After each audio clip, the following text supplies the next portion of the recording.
Alors, je pense qu'on est prêt à débuter. Tout le monde est là. Alors, bonjour tout le monde. Merci d'être présent à cette conférence de presse. Je tiens d'abord à saluer et à préciser que nous sommes en direct sur notre page Facebook. Alors, j'aimerais saluer nos partisans aujourd'hui.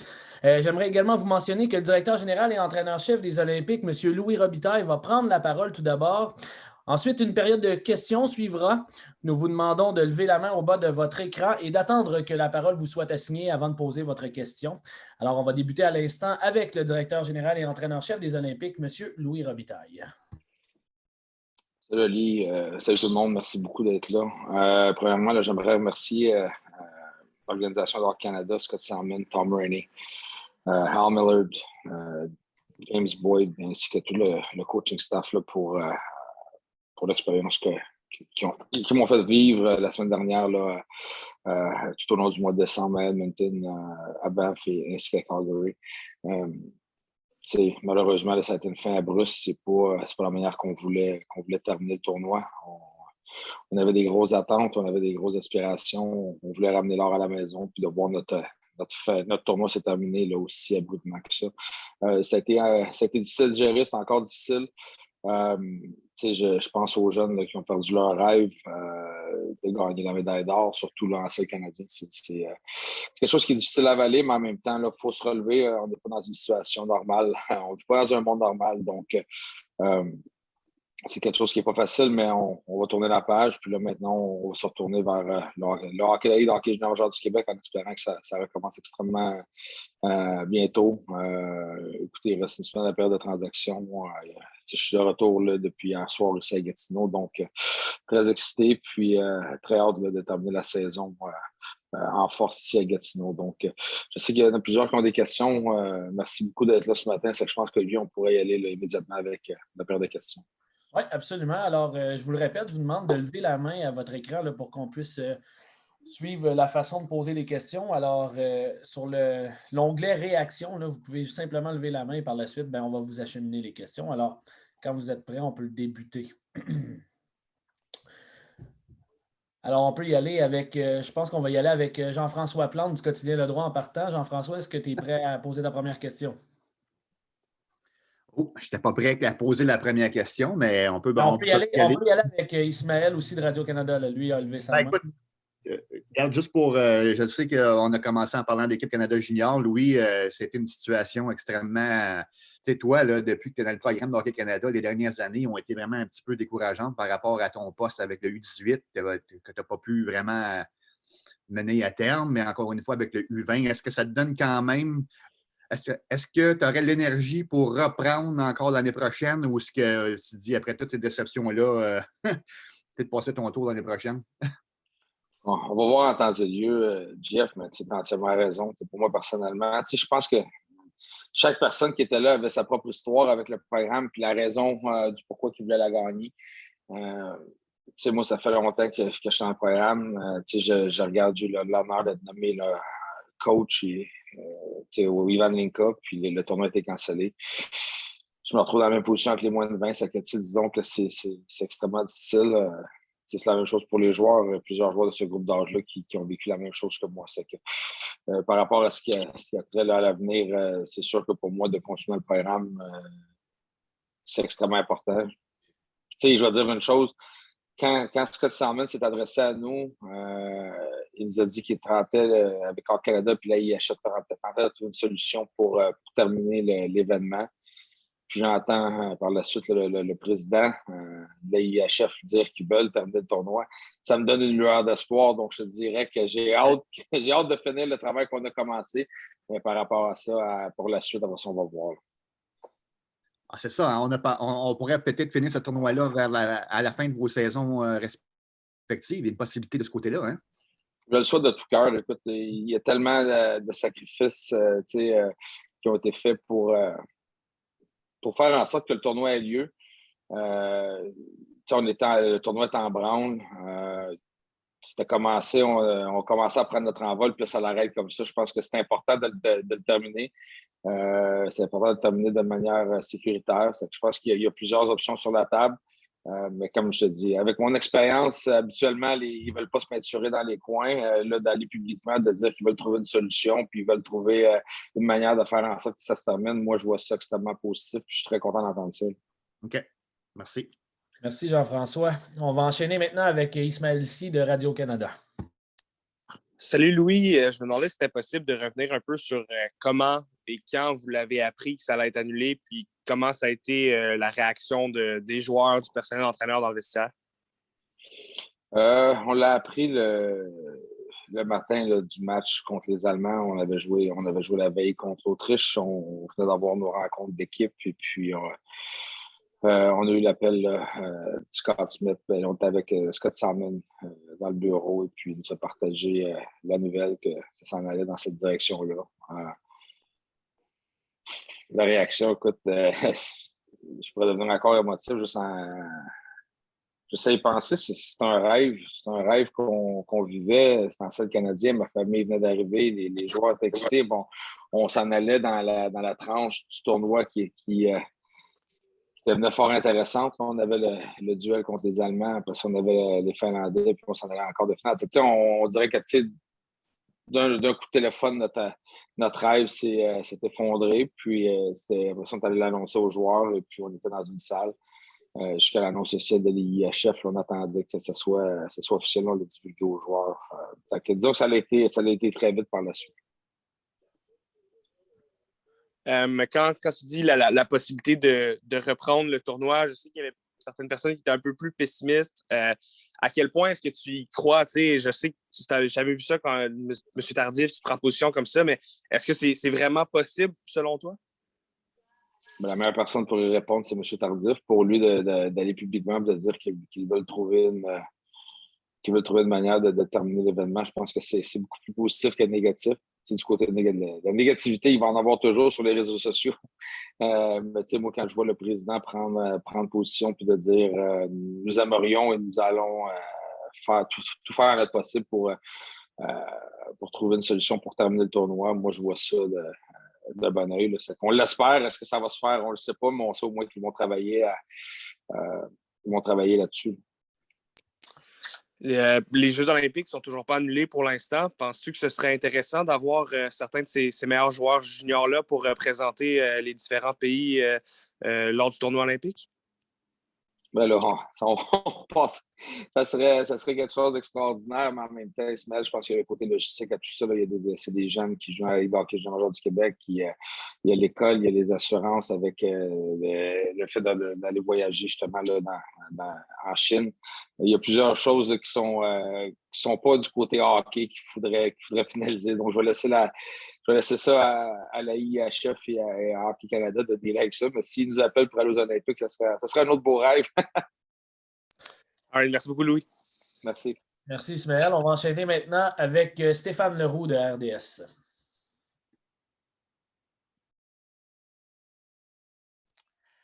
Oui, merci. Écoute, Louis, la question que moi je me pose le plus, puis je veux y croire moi aussi là, pour fin juin, début juillet, c'est t'as-tu senti que dans le groupe, que ces joueurs-là seraient tous willing de revenir? Tu sais, je me mets à la place d'un Owen Power ou un Caden Goulet qui va se préparer à commencer sa carrière professionnelle, venir jouer un U20 fin juin, début juillet. Ça fait-tu partie de quelque chose qui va les allumer autant que, exemple, le fameux tournoi du temps des fêtes devant 18 000 spectateurs en sol canadien? Tu sais, j'ai comme l'impression que si ça revient, cet événement-là, ça ne sera peut-être pas exactement la même équipe qui sera là, ou en tout cas, il y en aura plusieurs qui ne seront pas là. Peut-être être obligé d'y aller avec des plus jeunes. Qu'est-ce que tu en penses? Ben, je pense qu'une fois qu'on va avoir le go, ça va être plus facile de répondre à cette question-là, à savoir là, qui en ferait partie. Je pourrais te dire qu'un gars comme Kéline Goulet, là, quand l'événement a été cancellé, Steph, lui, il avait perdu l'an passé. Il avait eu un tournoi presque parfait, puis ils n'ont pas parti de là avec la médaille d'or, donc il était vraiment en mission pour amener notre pays, notre équipe à la médaille d'or. Je pense qu'il serait excité, mais en même temps, on va voir. Je pense qu'une fois que il faut passer à travers la déception des derniers jours avant vraiment là, d'avoir une déclare là-dessus. Je sais que nous, comme coaching staff, on serait très excités et on serait très enclin à ce que le tournoi se termine. Mais du côté des joueurs, comme tu dis, chacun va vivre des situations différentes. Shane Wright, ça va être son repêchage. Est-ce qu'on va y aller à la fin du mois d'août comme un peu le Ivan Ninka, Steph? Ou est-ce que c'est cheval entraînement junior? Il va y avoir tout ce côté-là à penser, mais c'est pour ça que le IHF et Hockey ont travaillé conjointement là-dessus. Côté transaction, en tant que DG, quand tu vois ce qui se passe en ce moment, est-ce que tu as l'impression que les gars sont sur le break un peu? Je vais vraiment me remettre dans la loupe au cours des prochaines heures. J'ai parlé avec plusieurs directeurs généraux là-bas, mais c'était peut-être pas pareil, mais j'ai senti vraiment là, que depuis l'annonce du gouvernement du Québec, là, donc ça l'a ralenti. De nous, de l'autre côté, là, on a fait une transaction. Je ne m'attends pas à bouger énormément. Je ne m'attends peut-être même pas à bouger d'ici la fin, mais peut-être que ça va justement calmer les ardeurs, un peu comme qu'on a vécu l'an passé, Steph. C'est extrêmement difficile. Ça va dans le néant. Hier, j'ai voyagé, j'étais plus stressé de traverser les lignes du Québec à 10 heures en auto que de voyager avec 3 enfants puis ma femme. Est-ce que de ce côté-là, ça va ralentir les ardeurs des directeurs gérants? Je pense que oui. Merci. Merci Stéphane. On enchaîne maintenant avec Mickaël Lalancette du Soleil. Merci beaucoup tout le monde. Bonne année, Louis. En lien avec la question de Stéphane sur le marché des transactions, Louis, c'est quoi, comment tu interprètes la suite? Oui, il y a de l'incertitude, mais tu es un père de famille aussi. En ce moment, à quel point tu sens que c'est une priorité de tout le monde de revenir au jeu? Là? Ça doit se faire le plus vite possible? De votre point de vue d'organisation, est-ce que le huis clos, c'est quelque chose que vous voulez pousser? C'est quoi? Qu'est-ce que tu peux nous dire là-dessus? On va avoir une rencontre là, avec les propriétaires par rapport à ça, là, justement, le huis clos, mais je pense pas que c'est ce qu'on aimerait avoir. La priorité de l'organisation, c'est toujours la santé de nos jeunes. C'est la chose numéro un. Mais tu sais, c'est difficile. On dirait qu'on retourne à l'an passé. Là. On retourne dans la même situation que quand je suis arrivé ici à Gatineau. C'est probablement ça qui rend la chose encore plus tough, Mickaël. C'est dur pour les jeunes, c'est dur pour tout le monde, ce qu'on vit présentement. Puis on voit la Ligue de l'Ontario jouer, on voit la Ligue de l'Ouest, on voit la Ligue nationale jouer. Donc, on va espérer qu'on va recommencer le plus vite possible. Mais à ce qui a trait là, à nous ici, on va avoir un environnement à protéger où est-ce que les jeunes vont être testés régulièrement. Limiter les contacts extérieurs. Et puis, j'espère qu'on va retrouver nos partisans le plus vite possible.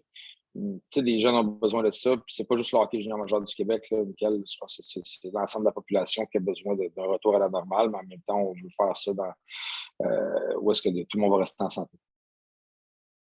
Comment tu le vis que cette année, on est comme la seule place qui ne joue pas versus il y a un an, on était la seule place qui jouait?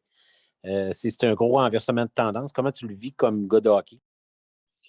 L'an passé, je pense qu'il y a eu plusieurs choses qui ont fait en sorte qu'on a pu jouer. Il y a eu l'aide du gouvernement. Je pense que la Ligue avait mis en place un protocole extrêmement solide pour nous permettre justement de pouvoir jouer. Je pense que cette année, là, on est un petit peu aussi à la merci du Québec. Je regarde là, ce qui se passe au Québec comparativement en Alberta. Je peux vous dire que j'étais dans. Les centres d'achat étaient bondés. Le parc aquatique au West Edmonton Mall était bondé. Et puis, nous, au Québec, on a un couvre-feu. Donc, on va y aller. Il faut vivre avec la situation actuelle du Québec. Il y a des règles qui ont été mises en place, il y a des couvre-feux qui ont été mis en place, donc ça fait en sorte qu'on peut, même si on voudrait jouer, même si la Ligue de hockey junior majeur du Québec aurait le protocole le plus serré, puis on aurait un plan de match, on ne peut pas jouer comparativement aux autres provinces où est-ce que, oui, il y a des limitations. Je regarde, je pense qu'il y a une place qu'ils ne vendent pas de nourriture, ils ne vendent pas de breuvage, mais ils ont quand même 50% de la capacité. Que nous, on ne peut même pas avoir ça ici. Là, c'est impensable de recommencer là, jusqu'à temps qu'on aille là, au pied du gouvernement. Merci. Merci, Michael. On poursuit avec Jean-François Plante. Oui, Louis, c'est quand tu parles de la COVID, je pense que tu es un peu un expert là-dedans. L'année passée, vous avez été frappé de plein fouet là, juste avant le début des séries. Mais ça, je pense que c'était une autre souche. Alors maintenant, dans la Ligue nationale, on entend parler des cas partout. Dans la OHL, un petit peu aussi. C'est quoi la situation chez les Olympiques présentement? Est-ce qu'il y a des joueurs qui ne pourraient pas recommencer à jouer si on recommençait cette semaine? Ou... Ben, moi, aux dernières nouvelles que j'ai eues, Jeff, si on recommençait, je pense, à s'entraîner, je pense, dans la semaine du 10 ou 14, là, mais on est all good to go. Ça, on va espérer que ça va rester comme ça. OK. Et puis, quand est-ce que les gars sont censés te revenir là, présentement, là, aujourd'hui, au moment où on se parle? Ben là, il y en a qui avaient des vols d'avion déjà de prévus, pour aujourd'hui, je pense, justement. Nous, on leur a demandé de se présenter là, entre le 10 et le 14. Et puis, il y a une batterie de tests qui doit être faite, là, qui a été mise en place par la Ligue. C'est que on va s'asseoir cet après-midi, là, puis on va coordonner tout ça avec Noémie, avec le groupe de docteurs, avec le bureau administratif. Mais ça devrait être dans la semaine du 10, on devrait recommencer à les voir aussi. OK. Donc, à ta connaissance, tout le monde est en santé présentement. Ben, c'est pas ça que tu m'as posé comme question. Tu m'as dit si on recommençait. Oui. On recommence le 10. Ouais, exact. Mais tu dis que vous êtes all good to go si vous pouviez. Là. Exact. Dans la semaine du 10, oui, exact. OK. Mais pour vrai, Jeff, je les cas par cas, puis où est-ce que s'il y en a qui ont eu des close contacts, des contacts rapprochés, je suis l'application, des fois ça pop, des fois ça pop pas. Là, tu dis il est négatif, il pousse ça, c'est qu'on va vraiment s'asseoir cet après-midi, puis je vais avoir vraiment un aperçu global, puis je vais savoir exactement s'il y en a par rapport. OK. Puis par rapport aux transactions, je reviens un petit peu là-dessus. Vous avez, ça se termine mercredi à midi, c'est ça? Jeudi, le 6. Jeudi. Alors, s'il y a des transactions, j'imagine que ça se peut que ça attende à la dernière minute pour avoir le plus d'informations possible. Oui, exact. Mais tu sais, on aime où est-ce qu'on est comme équipe. Tu sais, je regarde la manière qu'on se comporte depuis le début de la saison, la manière que l'équipe joue. Je pense qu'il faut faire confiance à notre groupe. Puis j'aime beaucoup le groupe qu'on a sous la main. On reste à l'affût, voir son on ne le fera pas au détriment du futur non plus. C'est qu'on reste, le téléphone est proche pour voir. OK. Merci, Jean-François. On va enchaîner avec Yannick Saint-Denis de Cogeco Média. Salut Louis. D'abord, bonne année. Je vais commencer avec les transactions. Bon, il y a le dossier des joueurs de 20 ans. Je suis un peu arrivé en retard. Là. Je ne sais pas si ça a été dit. Quand est-ce qu'on va avoir une idée plus claire des 3 joueurs de 20 ans qui vont rester avec les Olympiques? Et là, les transactions se finissent le 6. Est-ce que tu espères peut-être que la Ligue décide d'un peu allonger ça, vu qu'on recommence seulement le 14 les activités, puis qu'en même temps, on n'est pas sûr du reste des choses pour la saison?